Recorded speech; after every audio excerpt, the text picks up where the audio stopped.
ਵੇਖ ਕੇ ਤੇਰਾ ਸੋਹਣਾ ਮੁਖੜਾ ਪੱਥਰ ਹੋ ਜਾਵਾਂ।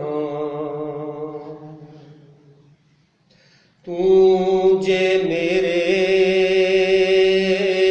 ਦਰਦ ਨੂੰ ਜਾਣੇ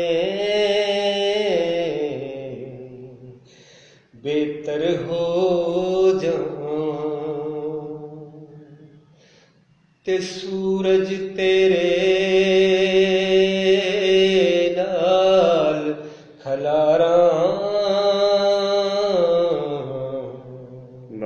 ਦੀਗਰ ਹੋ ਜਾਵਾਂ।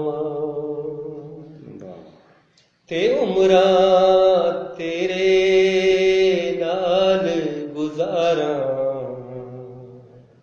ਬੇਘਰ ਹੋ ਜਾਵਾਂ। ਤੇ ਲੁਕਣ ਮਿੱਟੀ ਦਾ ਪੱਜ ਲਾ ਕੇ ਉਠਰ ਹੋ ਜਾਵਾਂ। ਉਹ ਤੂੰ ਜੇ ਮੇਰੇ